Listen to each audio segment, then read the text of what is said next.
कि जियांग एक गाड़ी बनाता है जिसमें अपने दोस्तों को लेकर केव की तरफ टीचर मार्टिन को बचाने के लिए जाता है। वहाँ पर मौजूद सोल्जर उसे देखकर बहुत ज्यादा डर जाते हैं और कहते हैं हमें अपने लीडर को बताना होगा कि कैपिटल के अंदर एक मॉन्स्टर घुस आया है। उस गाड़ी के अंदर जियांग, मोडो, एली और क्वीन होते हैं। एली जियांग से कहता है क्या तुम इसे थोड़ा आस्ता नहीं चला सकते, जबकि मोडो उससे पूछता है क्या तुमने उन ब्लूप्रिंट से इसी चीज को बनाया है। जियांग उनसे कहता है हाँ मैंने उसे यूज करके इसे बनाया है, ये एक कार है और इसमें मैंने बहुत सारी इम्प्रूवमेंट्स भी की हैं। मैंने इसके अंदर इलेक्ट्रिक क्रिस्टल इस्तेमाल किया है, अब ये बिजली पर चलती है। मोडो उसे कहता है तो इसका मतलब तुमने इलेक्ट्रिक पर्पल स्टोन इसीलिए खरीदा था ताकि तुम इसको बिजली से चला सको। जियांग उसे कहता है हाँ तुम तो बहुत ज्यादा इंटेलिजेंट हो। जियांग उनसे कहता है मुझे तुम लोगों पर पूरा भरोसा है, हम सब लोग मिलकर मास्टर मार्टिन को वहाँ से निकाल लेंगे। एली उसे कहता है जियांग प्लीज सामने की तरफ देखकर ड्राइव करो, जबकि क्वीन भी उसे कहती है बार बार पीछे क्या देख रहे हो, सामने की तरफ देखो। जियांग उनसे कहता है किसी चीज को पकड़ लो, मैं इसकी स्पीड बढ़ाने वाला हूँ। नेक्स्ट सीन उस केव का होता है जहाँ पर बाहर कुछ सोल्जर पहरा दे रहे होते हैं। टीचर मार्टिन वहाँ पर जाते हैं, वो उसे रोक लेते हैं। सोल्जर टीचर मार्टिन से कहते हैं ओए तुम कौन हो और यहाँ पर क्या करने के लिए आए हो। टीचर मार्टिन उन्हें बताते हैं कि मैं रॉयल एकेडमी का एक टीचर हूँ और यहाँ पर क्रिस्टल लेने के लिए आया हूँ ताकि मैं अपने स्टूडेंट्स को स्टडी करवा सकूँ। वो सोल्जर मार्टिन से कहते हैं लेकिन तुम यहाँ पर ऐसे नहीं आ सकते, हमारे लीडर ने हमसे कहा है यहाँ पर सिर्फ पर्पल ड्रैगन वाले ही आ सकते हैं, इसके अलावा कोई भी यहाँ से क्रिस्टल नहीं इकट्ठे कर सकता। मार्टिन उनकी बात नहीं सुनते और सामने चले जाते हैं। एक सोल्जर उसे रोकने की कोशिश करता है लेकिन दूसरा उसे कहता है इसे जाने दो, ये अकेला अंदर जाकर क्या कर सकता है मरने के सिवाय। टीचर मार्टिन केव के अंदर चले जाते हैं और कहते हैं मुझे यहाँ पर कुछ क्रिस्टल्स तो मिल ही जाएंगे। उन्हें दीवार पर बहुत सारे क्रिस्टल चमकते हुए नजर आते हैं। मार्टिन बहुत ज्यादा खुश हो जाते हैं और कहते हैं यहाँ पर तो बहुत सारे क्रिस्टल्स हैं,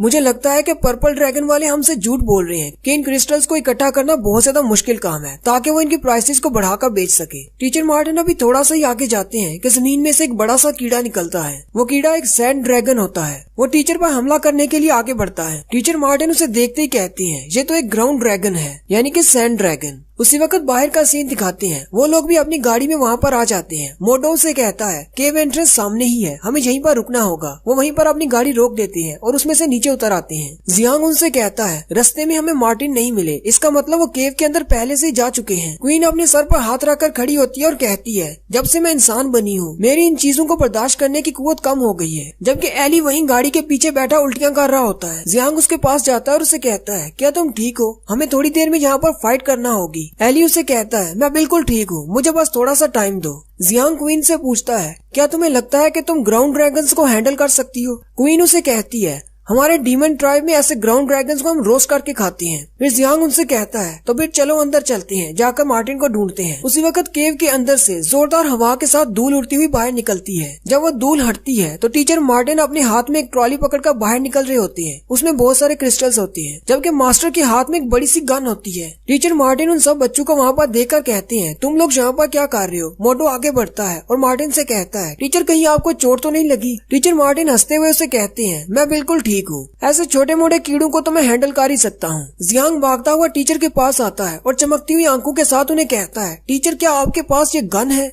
टीचर मार्टिन उसे कहते हैं नहीं, मुझे नहीं पता गन क्या होती है, ये तो एक स्टीम इजेक्टर है, इसमें से भाप निकलती है। मोटो वो सारे क्रिस्टल देखकर रोना शुरू कर देता है और कहता है ये तो बहुत ही अच्छी बात है, अब हमारे पास बहुत सारे क्रिस्टल्स हैं, हम इनकी मदद से बहुत सारी स्टडीज कर सकते हैं और अब हमें इन क्रिस्टल्स को खरीदने की जरूरत भी नहीं पड़ेगी। टीचर मार्टिन उनसे कहते हैं लेकिन हम इन क्रिस्टल्स को ऐसे इस्तेमाल नहीं कर सकते, हमें पहले इनको रिफाइन करवाना होगा। एली उनसे कहता है हमारे स्कूल में रिफाइनरी क्लास भी है, हम लोग उनसे मदद के लिए कह सकते हैं। जियांग एली से कहता है तुम तो कुछ ज्यादा ही स्मार्ट हो, अगर तुम हमें नहीं बताते तो टीचर को तो पता ही नहीं चलता। जियांग टीचर मार्टिन से कहता है लेकिन रिफाइनरी क्लास के टीचर पर्पल ड्रैगन वालों के साथ मिलकर काम करते हैं, फिर वो हमारी मदद क्यों करेंगे। उसी वक्त क्वीन उनसे कहती है हम यहाँ पर अकेले नहीं हैं, दरख्तों में से पर्पल ड्रैगन यूनिट के सोल्जर्स निकल आते हैं और वो बहुत सारे होते हैं, वो इन सब को चारों तरफ से घेर लेते हैं। जियांग टीचर मार्टिन से कहता है मुझे नहीं लगता ये हमें यहाँ से क्रिस्टल ले जाने देंगे। रिफाइनरी क्लास के टीचर भी उनके साथ होते हैं और मार्टिन से कहते हैं तुम्हारा हौसला बहुत ज्यादा बढ़ गया है जो तुम यहाँ पर आकर क्रिस्टल चुरा रहे हो, क्या तुम्हें नहीं पता ये एरिया पर्पल ड्रैगन यूनिट के अंडर आता है। जियांग टीचर मार्टिन से पूछता है अब ये शख्स कौन है। टीचर मार्टिन उसे बताते हैं यही रिफाइनरी क्लास के टीचर है, इसका नाम यालू है।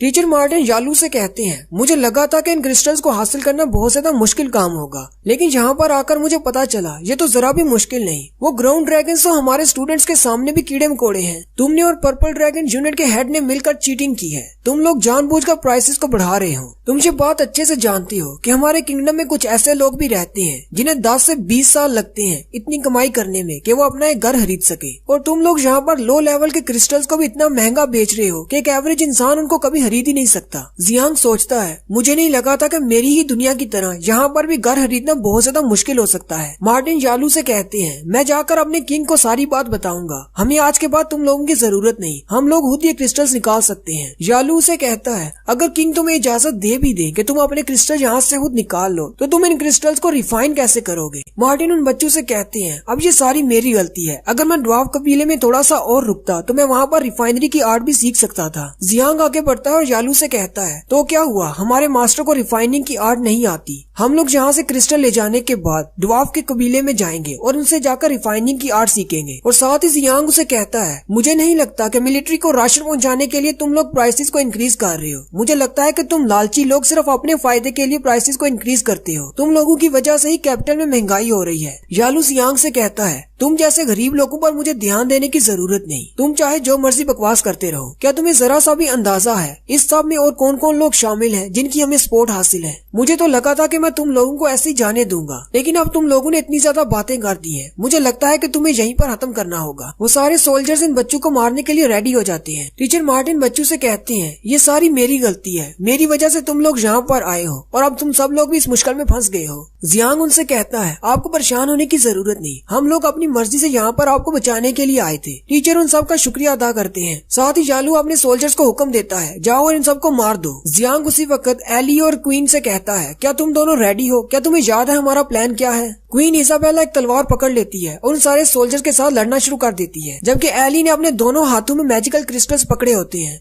और वो टीचर माइक की सिखाई हुई टेक्निक इस्तेमाल कर रहा होता है और सोल्जर्स को पंचेस मारता है। जबकि टीचर मार्टिन की गन भी बड़ी कमाल की होती है। वो भी अपनी गन की मदद से 3-4 सोल्जर्स को पीछे की तरफ धकेल देते हैं। ये देखकर वो सारे सोल्जर्स डर जाते हैं और पीछे हट जाते हैं और कहते हैं, ये तो बहुत ज्यादा स्ट्रॉन्ग है, क्या ये स्टूडेंट्स हैं? मोडो भी कहता है, मुझे नहीं लगा था कि हमारे टीचर इतने ज्यादा पावरफुल हैं। वहीं पास जियांग जमीन पर बैठा ड्राइंग कर रहा होता है। मोडो उसे कहता है, इस फाइटिंग के दौरान तुम यहाँ पर बैठकर ड्राइंग क्यों कर रहे हो? जियांग उसे कहता है, मैं एक नया एक्सपेरिमेंट कर रहा हूँ। अगर मैंने ये ठीक से कर दिया तो इसके बाद हमारी फोर्जरी क्लास सबसे ज्यादा पावरफुल क्लास बन जाएगी। दूसरी तरफ एली ने अपने एक हाथ में इलेक्ट्रिक क्रिस्टल पकड़ रखा होता है, जबकि दूसरे हाथ में एक्वा क्रिस्टल पकड़ा होता है। उन दोनों क्रिस्टल्स को अपने हाथ में पकड़कर उनकी एबिलिटीज को इस्तेमाल करते हुए एक बड़ा सा टोर्नेडो बनाता है और उन सोल्जर्स को घुमा घुमा कर मारता है। जबकि दूसरी तरफ क्वीन अपनी तलवार से इन सोल्जर्स को मार रही होती है। वो सोल्जर्स अपने जख्मी हाथ पैर पकड़कर जमीन पर पड़े होते हैं। उसी वक्त एली को महसूस होता है कि उसका पाँव नीचे चिपक गया है। वो जैसे ही नीचे देखता है तो नीचे स्लाइम होता है, जिसकी वजह से उसका पाँव चिपक गया होता है। सामने यालू ने अपने हाथ पर बहुत सारे स्लाइम्स बना रखे होते हैं। ये यालू की स्पेशल एबिलिटी है।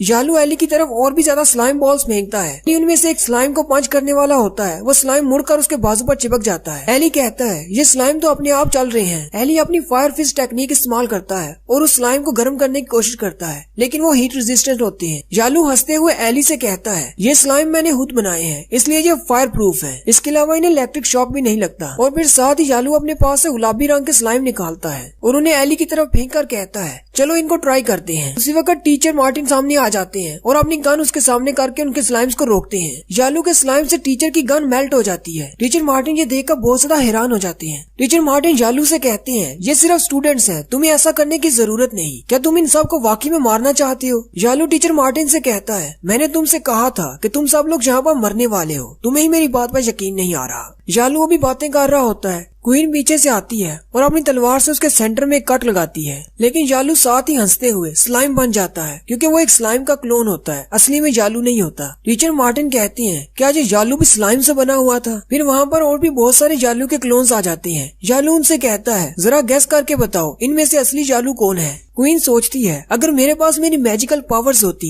तो मैं इस स्लाइमी कीड़े को कब का मसल देती। वो सारे यालू अपने पास से गुलाबी रंग के स्लाइम के बॉल्स निकालते हैं और उनकी तरफ फेंकते हैं। ये देखकर वो सारे घबरा जाते हैं, जबकि मोटो रोना शुरू कर देता है। उसी वक्त जियांग जो कि उसके पीछे बैठा होता है वो कहता है, मेरी ड्राइंग मुकम्मल हो गई। मोटो रोते हुए कहता है, मॉम मुझे माफ कर देना, जब आप बूढ़ी हो जाएंगी तो मैं आपका ख्याल नहीं रख पाऊंगा, मैं अभी मरने वाला हूँ। उसी वक्त मोटो के पीछे से जमीन हिलना शुरू हो जाती है क्योंकि वहाँ पर जियांग बैठा होता है। जमीन को हिलता देखकर वो सारे हैरान हो जाते हैं और कहते हैं क्या कोई अर्थक्वेक आया है। जमीन के टुकड़े ऊपर नीचे होते हैं जिससे जियांग उनके अंदर चला जाता है। मोटो वहीं बैठकर रोना शुरू कर देता है और कहता है जियांग तो इसके अंदर गिर गया। टीचर मार्टिन और एली भी परेशान हो जाते हैं और कहती हैं जियांग उन पत्थरों के नीचे आ गया है। वहाँ पर बहुत सारे मिट्टी के बड़े बड़े टुकड़े इकट्ठे होकर जमा हो जाते हैं। यालू अपने बहुत सारे पिंक स्लाइम बॉल्स उनकी तरफ फेंकता है। उसी वक्त उन पत्थरों के दरमियान से जियांग फायर कैनन का इस्तेमाल करते हुए उनके सारे स्लाइम बॉल्स को पीछे की तरफ फेंक देता है जो कि वापस आकर यालू के सोल्जर्स पर ही गिरते हैं। यालू अपने सामने अपने स्लाइम की शील्ड बना लेता है जबकि उसके सोल्जर उसके ही स्लाइम के साथ हिट होते हैं और उनके आर्मर्स पिघल जाते हैं। वो सारे सोल्जर चिल्लाना शुरू कर देते हैं। किसी का हाथ जल जाता है तो किसी का पाँव जल जाता है। यालू ये देखकर कहता है आखिर उस मिट्टी के ढेर के नीचे है क्या चीज। फिर जियांग उस पत्थरों के ढेर को तोड़कर बाहर निकलने लगता है। वो सारे लोग ये देखकर हैरान हो जाते हैं। मोटो वहाँ से पीछे की तरफ भागता और कहता है ये तो एक ग्राउंड ड्रैगन है, जल्दी से यहाँ से भागो। टीचर मार्टिन उससे कहती है ये कोई ग्राउंड ड्रैगन नहीं है।